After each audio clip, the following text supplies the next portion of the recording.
Sir sir আসসালামু আলাইকুম। ওয়ালাইকুম আসসালাম। স্যার আমি সেই মেয়েটা ওই যে ফোনে বলছিলাম দিদির। ও হ্যাঁ, হ্যাঁ। বসেন, বসেন। আম তো আপনি কোন কান্ট্রিতে যেতে চাইতেছেন? স্যার আমি সৌদি যেতে চাচ্ছি। হ্যাঁ, সৌদি আরব ভালো। তো ওইখানে আমার ভালো একটা আপনার কাজের ম্যানেজ করে দিতে পারি। মনে করলেন মোটামুটি ৮০,০০০ টাকা বেতন। তো কিছু ৮০,০০০ টাকা? হ্যাঁ, ওইখানে যেতে হলে কিছু রুলস আছে। স্যার স্যার আমি রুলস সত্ত্বে রাজি আছি, আমি যাবো। হ্যাঁ, কারণ আ রুলস তো মানতেই হবে। কারণ পরীক্ষা করতে হবে না যে ওইখানে দেখেন কতজনের বেতন ১৫,০০০, কতজনের ১০,০০০। তো একটা মেয়ের কি হুটহাট ৮০,০০০ টাকা বেতন দিবে? না তো পরীক্ষায় যদি পাস করতে পারেন তাহলে হলো গিয়ে আপনাকে আমি ওখানে পাঠাতে পারি। স্যার আমি ওখানেই যাবো, আমি আপনার যাওয়া সত্ত্বে বলবেন তাতে আমি রাজি আছি। আচ্ছা তাহলে আপনি একটা কাজ করেন। আ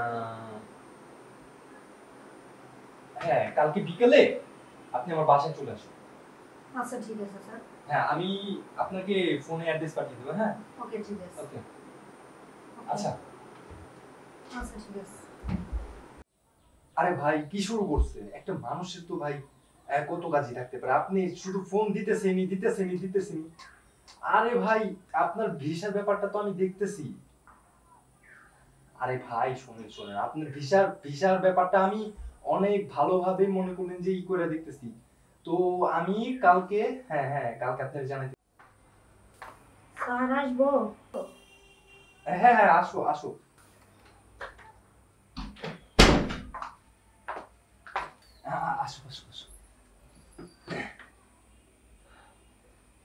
স্যার আপনি না বলছেন যে কি রুলস আছে? হ্যাঁ, এমন হলো রুলসটা যদি তুমি মানতে পারো তাহলে হলো তোমার ধরো ৮০,০০০ টাকা বেতন বলছি না, হুম। সেটা তোমার ১,০০,০০০ হতে পারে, ২,০০,০০০ হইতে পারে। 2 লাখ? হ্যাঁ, সেটা তোমার উপরে ডিপেন্ড করবে তুমি কেমন পারফরমেন্স করতেছো, বুঝছো? স্যার স্যার আপনি যা বলবেন তাই করবো, তবু স্যার আমার বিদেশে যাবো স্যার, আমি বাইরে যাবো। তাহলে তো তোমাকে একটু পরীক্ষা করে দেখতেই হবে। পরীক্ষা? হ্যাঁ, হ্যাঁ ঠিক আছে স্যার, আমি পরীক্ষা রাজি আছি।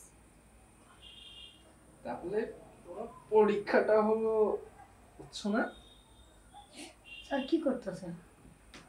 এটাই তো তোমার পরীক্ষা। আরে স্যার আপনি কি করতেছেন? আরে এটাই তো পরীক্ষা, আরে বুঝো না তুমি? ধুর, স্যার আপনি কি করতেছেন? তোমার পরীক্ষা তো এটাই, বুঝো নাই? আরে স্যার আপনি কি করতেছেন? আরে স্যার স্যার আপনি আরে